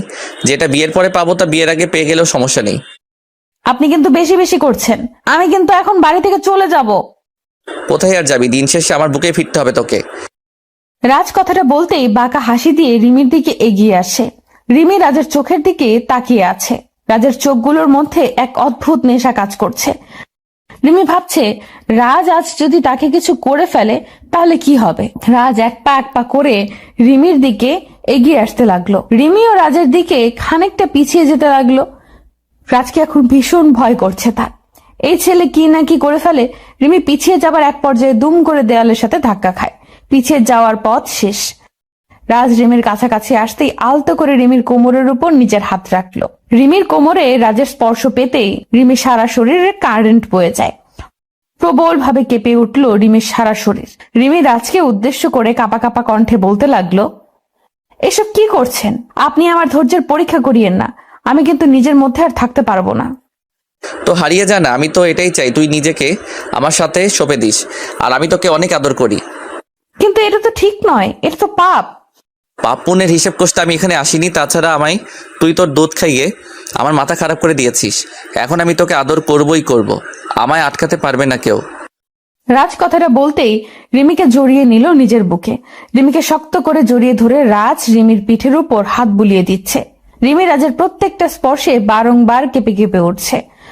রাজ রিমির এই কম্পনে নিজেকে আরো প্রবল নিঃশাক্ত অনুভব করছে। রাজ আলতো করে রিমির থুতনি ধরে রিমির থুতনি উঁচু করে দিতেই রিমি সকল লজ্জাকে সাইডে ফেলে দুম করে রাজের নিজের ঠোঁটজোড়া তারা শক্ত করে চেপে ধরলো। রাজ বিশ্বাস করতে পারছে না এটা রিমি, কারণ রিমি সর্বদা প্রচন্ড লজ্জা পেয়ে আসছে। সেই রিমি কিনা আজ নিজেই রাজের ঠোঁটের সাথে নিজের ঠোঁট এক করে নিয়েছে। কথাটা ভাবতেই চমকে যায় রাজ। রিমি রাজের ঠোঁটজোড়া নিজের দখলে নিয়ে পাগলের মতো চুমু খেতে লাগলো। রাজও উন্মাতের মতো করে রিমির ঠোঁটের ভালোবাসার পরশ নিয়ে যাচ্ছে। কিছু সময় চুমু খাওয়ার পর রাজ আলতো করে রিমির ঠোঁটজোড়া ছেড়ে দিল। রিমির ঠোঁটের মধ্যে থেকে নিজের ঠোঁটজোড়া তুলে নিয়ে রাজ রিমির বুকের উপর থাকা ওড়নাটা এক টানে নিজের হাতে নিয়ে নিল। ওড়না সরে যেতেই রাজের সামনে রিমির বুকটা উন্মুক্ত হয়ে যায়। রিমি নিজের উন্মুক্ত বুক ঢাকার বিন্দু মাত্র চেষ্টা করলো না, কারণ রিমি এটাই চেয়েছে। রাজ রিমির বুকের দিকে তাকিয়ে আছে। রিমি রাজের দিকে তাকিয়ে মুচকি মুচকি হাসছে। রাজ আর অপেক্ষা করতে পারলো না, দুম করে রিমিকে কোলে তুলে নিল সে। রিমিকে কোলে তুলে নিয়ে রাজ সোজা বিছানায় চলে যায়। রিমিকে বিছানায় শুইয়ে দিয়ে রাজ ঝাঁপিয়ে পড়লো রিমির উপর। তারপর কি হলো সেটা আর বলার অপেক্ষায় রাখে না। রিমি আর রাজ একে অপরের মাঝে ডুবে যায়। আদর করার নেশায় মেতে উঠে রাজ। প্রায় 2 ঘন্টা পর রাজ ক্লান্ত হয়ে রিমির বুকের উপর লুটিয়ে পড়ল। রিমি রাজকে শান্ত হয়ে যেতে দেখে বলতে লাগলো, কি হলো জনাব, এতক্ষণ পর আপনার শেষ হলো? ও সরি, খুব তাড়াতাড়ি শেন হয়ে গেল তাই না? সরি। হ্যাঁ, ফার্স্ট টাইম তো, তাই আর কি। এই চুপ করো ফাজিল, এত সময় ধরে আদর করেছো, বাবা রে, আমি তো ভেবেছি আজ আর শেষ হবে না। ইচ্ছে তো ছিল না শেষ করার, একবার শুরু হয়ে যাওয়ার পর আর থামতে ইচ্ছে করে না। এমন ভাবে চলতে থাকলে তোমার জন্য 2 দিন পর পর খাট কিনে আনতে হবে। তাই হয়তো আনতে হবে। রাজ কথাটা শেষ করার সাথে সাথে কলিং বেল বেজে উঠল। কলিং বেলের শব্দ পেতেই রিমি দ্রুত জামা পরে নিল, আর রাজও জামা পরে নিল। দুজন রেডি হয়ে নিয়ে রিমি দরজা খুলতে চলে যায়। দরজা খুলতেই রিমি দেখতে পায় তার আম্মু চলে এসেছে। রিমির আম্মু রুমে প্রবেশ করতে করতে রিমিকে উদ্দেশ্য করে বলতে লাগলো, রাজ কি চলে গেছে নাকি এখনো আছে? না আম্মু, রাজ ভাইয়া এখনো রুমেই আছে। কিন্তু কেন? এমনি, ওর সাথে আমার কথা আছে। কি কথা আম্মু? সেটা তোকে বলতে হবে নাকি? রাজকে গিয়ে বল আমার রুমে আসতে। ঠিক আছে আম্মু, বলছি। রিমি নিজের আম্মুর সামনে থেকে সোজা চলে আসে রুমে। রিমির আম্মুর মুখ ভারী হয়েছিল। রিমির আম্মুর মুখটা দেখে রিমি বেশ বুঝতে পারলো যে তার আম্মুর মুড ভালো নেই। কিন্তু কি হলো হঠাৎ করে যে তার মুখ এমন গম্ভীর হয়ে গেছে? আর কি জন্যই রাজকে আলাদা ডেকেছে কিছুই বুঝতে পারলো না রিমি। রিমি রাজের কাছে এসে রাজের উদ্দেশ্যে বলতে লাগলো, রাজ, কোনো সমস্যা হয়েছে হয়তো, আম্মু তোমাকে ডেকেছে। হঠাৎ করে আবার কি সমস্যা হলো? সেটা তো আমি জানি না, তুমি কথা বলার সময় সাবধানে কথা বলবে, ঠিক আছে? ঠিক আছে, ওয়েট, আমি দেখে আসছি। তুই পেইন কিলার খেয়ে রেস্ট করো একটু। রাজ রিমিকে রুমে রেখে রিমির আম্মুর রুমে চলে যায়। রাজ রিমির আম্মুর রুমে আসতেই রিমির আম্মু রাজকে উদ্দেশ্য করে শক্ত গলায় বলতে লাগলো, রাজ, তোকে এখানে কেন ডেকেছে জানিস? না আন্টি, কেন বলুন তো? দেখ, তোকে আমি ছোটবেলা থেকে নিজের হাতে বড় করেছি। আমার আর তোর বাবা মায়ের ইচ্ছে তোর সাথে রিমির বিয়ে হোক। তোর কি মতামত? আন্টির কথাটা শুনে রাজের মনের মধ্যে খুশিতে লাড্ডু ফুটতে লাগলো। রাজ তো এটাই চেয়েছে এত বছর, যেন রিমি আর তার বন্ধুত্বের সম্পর্কটা ভালোবাসায় আর তারপর বিয়েতে পূর্ণতা লাভ করে। আজ সেই স্বপ্নটা পূরণ হতে চলেছে। রাজ খুশিতে গদগদ হয়ে রিমির আম্মুকে বলল, জি আন্টি, আমার দিক দিয়ে তো কোনো সমস্যা নেই, তবে রিমির মনের কথা তো আর আমি জানি না। এখন আপনারা যা ভালো মনে করেন তাই করেন। রিমির কথাটা জানতে চাই আমি। ওকে তো এই বিষয়ে কিছু বলতেও পারছি না। একবার বলেছে ও নাকি এসবে নাই। এখন আমি কি করে বলতো? আন্টির কথাটা শুনে রাজ চমকে যায়। রিমি যদি বলে থাকে যে তার মনের মধ্যে রাজকে নিয়ে কোনো ফিল নাই, তবে আজ যেটা হলো সেটা কি ছিল? রাজ তার আন্টিকে কিছু বলার ভাষা খুঁজে পাচ্ছে না। রিমি কি তবে তার সাথে কোনো নাটক করেছে? রাজ কিছু সময় চুপ থেকে অতঃপর বলল, আচ্ছা আন্টি, আমি রিমির সাথে কথা বলে দেখছি ব্যাপারটা, তারপর আপনাদের জানাবো, ওকে? তাই করিস বাবা, আমার মেয়েটার কোনো কথাই আমি বুঝতে পারি না। আন্টির সাথে আরো কিছু সময় কথা বলার পর রাজ রিমির রুমে চলে এলো। রিমি পেইন কিলার খেয়ে শুয়ে আছে বিছানায়। রাজ রুমে কখন প্রবেশ করেছে রিমি বলতে পারবে না। রাজ রিমির কাছে এসে রিমির পাশে বসে ভীষণ কর্কশ কণ্ঠে বলতে লাগলো, এই শুয়ে আছিস কেন? আমি আর কখনো তোদের বাড়ি আসবো না। রাজের আচমকা বলা কথাটা শুনে রিমি হকচকিয়ে বিছানা থেকে উঠে পড়লো। হঠাৎ করে রাজের কি হলো কিছুই বুঝতে পারছে না রিমি। রিমি প্রশ্নসূচক দৃষ্টিতে রাজের দিকে তাকিয়ে বলল, কি হয়েছে? কেন আসবে না? আম্মু কি তোমায় কিছু বলেছে? কিছু বলেছে মানে? সরাসরি বলে দিয়েছে তোর সাথে আমার আর কোনো সম্পর্ক থাকুক সেটা উনি চাইছেন না, তাই আমি আর কখনো তোর সাথে দেখা করতে আসবো না। এই মাথা ঠিক আছে তো তোমার? আম্মু হঠাৎ করে এইসব কেন বললো? সেটা তোমার আম্মুকে গিয়ে জিজ্ঞেস করো। আমি আসছি, ভালো থেকো। রাজ কথাটা বলতেই রিমির সামনে দিয়ে চলে যেতে নিল। রাজকে চলে যেতে দেখে রিমি দুম করে রাজার হাত ধরে ফেললো আর রাজকে উদ্দেশ্য করে বলল, এই কোথায় যাও তুমি? আমার ছেড়ে কোথাও যেতে পারবে না তুমি। আমি আম্মুর সাথে কথা বলছি। সে তুমি বলতেই পারো, তবে তাতে কোনো লাভ হবে না। আগে চলো তো আমার সাথে, তারপর দেখছি লাভ হয় নাকি লোকসান হয়। রিমি রাজের হাত ধরে রাজকে টানতে টানতে নিয়ে যায় রিমির আম্মুর কাছে। রিমি তার আম্মুর কাছে এসে বলতে লাগলো, আম্মু এটা কি হলো? তুমি না বললা রাজ ভাইয়ের সাথে আমার বিয়ে হবে, এখন আবার রাজ ভাইকে বলছো আমার থেকে দূরে থাকতে। এটা কি হচ্ছে? আমি রাজকে ভালোবাসি আর ওকেই নিজের করে পেতে চাই। রিমির কথা শুনে রিমির আম্মু মুখের উপর, আমার কলা ধরে আপনি কি করবেন? না, আপনার কলাটা দেখতে খুব সুন্দর আর বড় দেখাচ্ছে, তাই ধরতে ইচ্ছে হলো। তাই নাকি? এই কলা ধরার পর আপনার যদি খেতে ইচ্ছে হয় তখন কি হবে? কি আর হবে, একটু খেলে কি পাপ হবে নাকি? কি বলছেন? আমার কলা আপনি খেলে তো পাপ হবেই। পরপুরুষের কলা খাওয়া কি ভালো নাকি? আমি অত শত বুঝি না, আপনি আপনার কলা আমায় ধরতে দিবেন কিনা সেটা বলুন। এমন ভাবে জেদ করছেন মনে হচ্ছে এই কলাটা আমার না আপনার। নিন ধরুন, আবার মুখে পড়ে ফেলবেন না যেন। ঈশান নিজের কলা ঈশার দিকে এগিয়ে দিতেই ঈশা লোভনীয় দৃষ্টিতে ঈশানের কলার দিকে দৃষ্টিপাত করলো। এত বড় কলা হয়তো ঈশা এর আগে দেখেনি।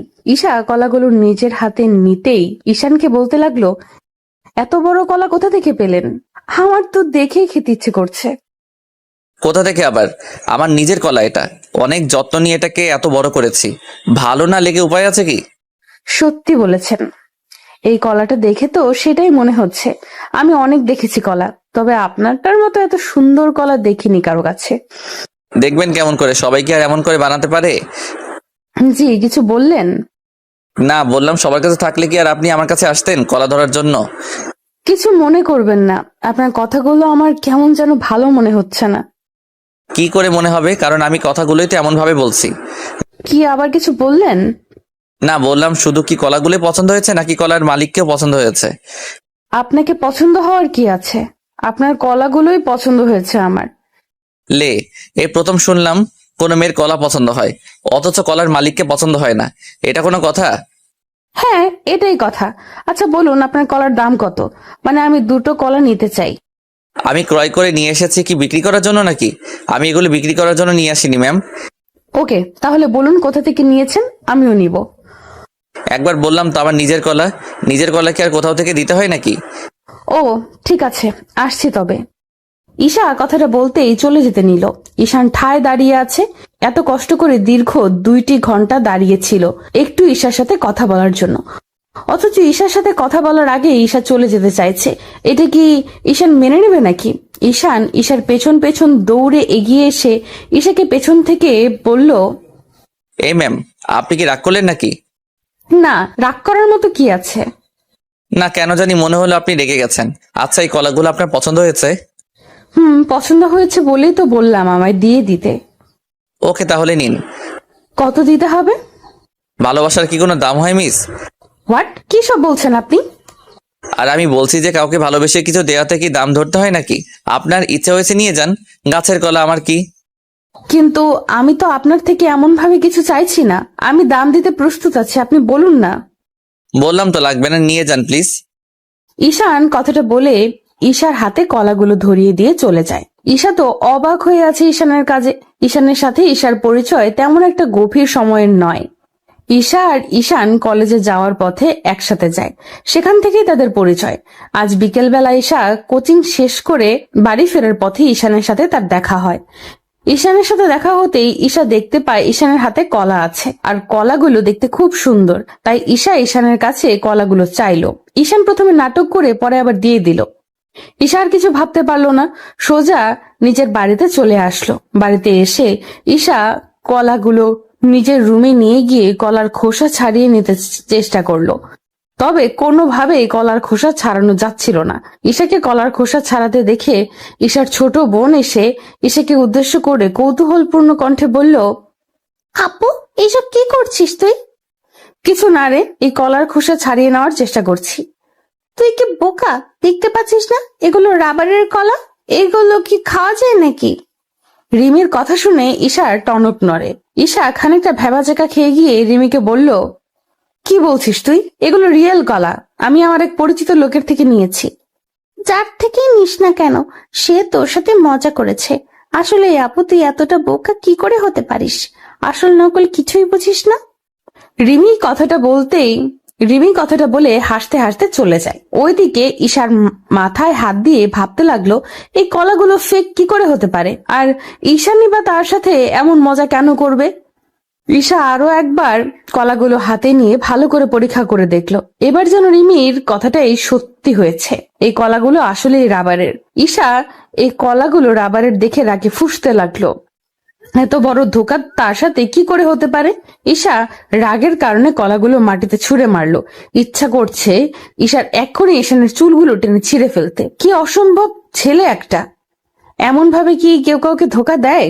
পরদিন সকালে ঈশা রেডি হয়ে কলেজে যাচ্ছে।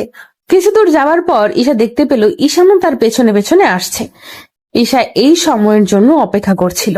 এখন ঈশানের থেকে তার জানতে হবে কেন ঈশান তার সাথে এত বড় প্রতারণা করলো। ঈশা রাস্তার পাশে দুম করে দাঁড়িয়ে পড়তেই ঈশান মুচকি হেসে ফেললো। ঈশান জানে ঈশা তার সাথে কথা বলার জন্যই দাঁড়িয়েছে, আর ঈশানও এটাই চাইতো যে ঈশা তার সাথে কথা বলুক। ঈশান ঈশার কাছাকাছি এগিয়ে আসতেই ঈশা ঈশানকে উদ্দেশ্য করে ভ্রু কুঁচকে বলল, এই ছেলে দাঁড়াও, তোমার সাথে আমার কথা আছে। জি বলুন, কি কথা? তুমি যে কলাগুলো গতকাল আমায় দিয়েছিলে ওগুলো ফেক কলা ছিল, রাইট? ফেক ছিল কেন, কি হয়েছে? একটা থাপ্পড় দিব, মাথার তার সব ঠিক মতো লেগে যাবে। আমার সাথে মজা করার সাহস কি করে হয় তোমার? জানো তোমার এই ফাজলামের জন্য আমি আমার ছোট বোনের কাছে হাসির পাত্রী হয়ে গেছি। আরে সরি, আমি তো আপনার সাথে এমন কিছু হবে জানতাম না। আমি তো আপনার সাথে একটু কথা বলতে চেয়েছি, তাই এমন করেছি, সরি। মানে আমার সাথে তোমার কি কথা? আসলে মানে এই ছেলে, আমার দিকে এমন ভাবে তাকাচ্ছ কেন? একদম উল্টাপাল্টা কথা বলবে না। আমার সামনে থেকে যাও, আর কখনো আমার সামনে আসবে না। কিন্তু কেন? আমি আপনার সামনে আসলে কি হবে? আর আমি আপনাকে পছন্দ করি। কাউকে পছন্দ করা কি পাপ? পাপ কিনা তা আমি জানি না, আপনাকে আমার পছন্দ নয়, সো নিজের লিমিটের মধ্যে থাকুন। ঈশা কথাটা বলতেই ঈশানের সামনে দিয়ে হনহন করে চলে যায়। ঈশান ঈশার দিকে তাকিয়ে আছে। ঈশান ঈশাকে মন থেকে ভালোবাসে, আর ঈশানও জানে ঈশাও তাকে পছন্দ করে। কিন্তু হঠাৎ করে ঈশানকে মুখের উপর না করে দেওয়ার কারণ কি? ঈশান কিছু বুঝতে পারলো না। ঈশান কলেজ শেষ করে কলেজের সামনে কিছু সময় অপেক্ষা করার পর দেখলো ঈশা আসছে। ঈশান ঈশার সামনে এসে আবারও ঈশানকে বলল, ঈশা, আমি তোমার সাথে একটু কথা বলতে চাই। আমার সময় হবে না, সরি। প্লিজ 2 মিনিট একটু কথা বলেই আমি চলে যাব, প্রমিস। তোমার প্রমিস শোনার মতো কোনো মুড নেই আমার। এমন করিও না, আমার কথাটা শোনো, তারপর তোমার যা ইচ্ছা হয় বলো, আমি তাই করব, প্রমিস। ঠিক আছে, বলো কি বলবে। আমি তোমায় ভালোবাসি আর সারা জীবন তোমার সাথে থাকতে চাই। প্লিজ আমায় ফিরিয়ে দিও না তুমি। আমি তোমাকে ভালোবাসি না, হয়েছে কথা। আচ্ছা ঠিক আছে, আমায় শুধু এইটুকু বলো, কি কারণে আমায় ভালোবাসো না? আমার মধ্যে কি সমস্যা আছে বলো তুমি। আপনার মধ্যে কি সমস্যা তা তো বলতে পারছি না, তবে এইটুকু শিওর থাকুন আপনি আমার মতো না, সো একটু দূরে থাকাই ভালো। এটাই তোমার শেষ কথা? হুম। তবে আমারও একটা কথা আছে, শুনবে? আমি যে কোনো ভাবেই হোক তোমায় নিজের করেই ছাড়বো, প্রমিস করলাম। আমার ভালোবাসা এতটা দুর্বল না যে হারিয়ে যাবে। ওকে, অপেক্ষায় থাকলাম। ঈশা কথাটা বলতেই ঈশানের সামনে দিয়ে চলে যায়। ঈশান এক দৃষ্টিতে ঈশার চলে যাওয়ার দিকে তাকিয়ে আছে। মনকে বোঝাতে পারছে না ঈশান যে ঈশার মনের মধ্যে তার জন্য কোনো জায়গা নেই। ঈশান ঠায় দাঁড়িয়ে আছে নীরবে। ঈশানকে এমন দাঁড়িয়ে থাকতে দেখে ঈশানের বন্ধু রাজ এসে ঈশানকে উদ্দেশ্য করে বলল, কিন্তু কেন, কি হয়েছে? আর বলিস না দোস্ত। আচ্ছা আমি কি দেখতে খারাপ? কোনো নেশা করি? চরিত্র খারাপ আমার? না তো, কিন্তু কেন, কি হয়েছে? ঈশা আমায় রিজেক্ট করেছে। জানিস, ওকে প্রথম দেখে আমি পাগল হয়ে গেছি। এতটা পাগল হয়েছি যে ওকে ছাড়া আমি বাঁচতে পারবো না। সেই ঈশা আজ আমায় মুখের উপর না করে চলে গেছে। আমি কি করব বুঝতে পারছি না দোস্ত। সত্যি ভালোবাসিস ওকে? সত্যি ভালোবাসি আমি। তাহলে চাপ নিচ্ছিস কেন? তুই এক কাজ কর, তোর বাড়ির লোকেদের জানিয়ে দে, তারপর দেখ কি হয়। মানে বাড়ির লোকদের জানালে আমাকে বাড়ি থেকে বের করে দিবে, তখন আমি কোথায় যাব? ভালোবাসার জন্য মানুষ জীবনও দিয়ে দেয়, আর তুই কিনা বাড়ি চিন্তা করছিস? ছি দোস্ত। ঈশান রাজের কথার মানে বুঝতে পারলো না ঠিক, তবে ঈশাকে নিজের করে পেতে হলে রাজের আইডিয়াটা মন্দ হবে না। ঈশান সোজা নিজের বাড়ি চলে আসলো। বাড়ি এসে ঈশান কি করে নিজের বাবা মাকে এই কথাটা বলবে তাই ভাবছে। বুকের মধ্যে ভয় চুপসে গেছে তার। জীবনে এই প্রথম সে লজ্জার বাঁধ পেরিয়ে নিজের মনের কথা বাবা মাকে বলতে চলেছে। এটা তার কাছে কম কিছু নয়। ঈশান অনেকটা সময় ভাবার পর বুকের মাঝে একটু সাহস সঞ্চয় করলো। এবার তার বলার পালা। অনেকটা সাহস করার পরেও ঈশান নিজের বাবা মাকে কিছু বলতে পারলো না। কি করে বলবে? প্রচন্ড ভয় কাজ করছে তার মনের মধ্যে। ওইদিকে ঈশা বাড়ি ফিরে অপেক্ষা করছে কখন তার বাড়িতে ঈশান এসে তাকে বিয়ে করার কথাটা বলবে। ঈশানের উপর ফিদা হয়ে গেছে প্রথম দেখায়। তবে ঈশা চায় না কোনো প্রকার হারাম সম্পর্কে জড়াতে। ভালোবাসার শেষ পরিণতি বিয়ে। ঈশা চায় ঈশানের সাথে প্রেম করতে, তবে সেটা ঈশানের স্ত্রী হয়ে। ঈশার মনটা একটু একটু করে বিচলিত হতে লাগলো। কি করে জানবে ঈশান তার বাবা মাকে বলতে পেরেছে কিনা? কিছুই যেন তার মাথায় আসছে না। কিছু সময় অপেক্ষা করার পর ঈশার বোন রিমি ঈশার রুমে এলো। রিমিকে দেখে বেশ খুশি লাগছে। রিমি এসে ঈশাকে উদ্দেশ্য করে বলল, ঈশা আপু, আজ নীরব আঙ্কেল তার ছেলেকে নিয়ে তোকে দেখতে আসছে। মানে নীরব আঙ্কেল আজ এত বছর পর আমাদের বাড়িতে আসবে, তাও আবার তার ছেলেকে নিয়ে? ব্যাপার কি? ও আপু, তুই না এখনো সেই ছোট্ট ঈশাই আছিস। তোকে দেখতে আসছে মানে তোর বিয়ের সানাই বাজতে চলেছে। উফ, আমার তো ভাবতেই ভালো লাগছে। আমার বোনের বিয়েতে আমি খুব মজা করব। আমার বিয়ে আর আমি জানি না? বাহ, ভালো তো। আমি এই বিয়ে করতে পারবো না। মানে কেন বিয়ে করবি না? কি হয়েছে? কি হবে? কিছু হয়নি। আমি অন্য কাউকে পছন্দ করি, তাই এই বিয়ে করতে পারবো না। কাকে পছন্দ করিস? আছে একজন। তুই এখন যা, আমার মাথা গরম আছে। ঈশা নিজের রুম থেকে রিমিকে তাড়িয়ে দিল। এমন খবর শোনার জন্য ঈশা মোটেও প্রস্তুত ছিল না। ঈশার তো মনে মনে ঠিক করে নিয়েছে ঈশানের সাথেই তার বিয়ে হবে।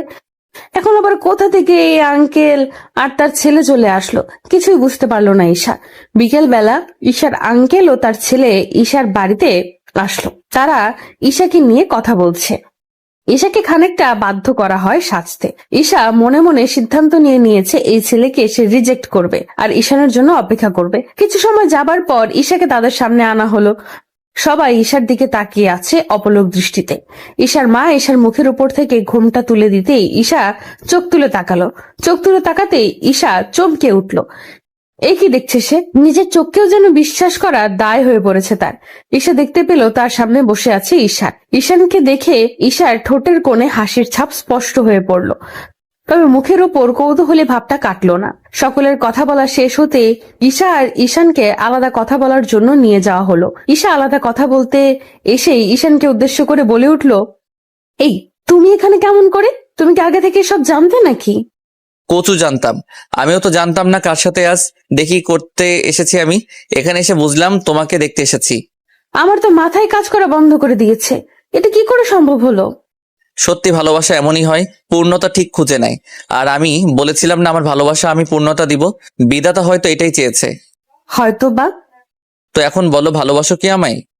এখন কিছু বলতে পারবো না আমি। কিন্তু কেন? সেটা না হয় বাসরাতেই বলবো।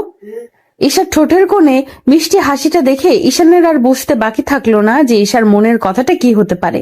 যে ভালোবাসা বিধাতা নিজে তৈরি করে দেয়, সেই ভালোবাসাকে তুচ্ছ তাচ্ছিল্য করার সামর্থ্য কারোরই থাকে না। প্রতিদিন ভালোবাসার নতুন নতুন গল্প পেতে চ্যানেলটি সাবস্ক্রাইব করে পাশে থাকা বেল বাটনে ক্লিক করুন।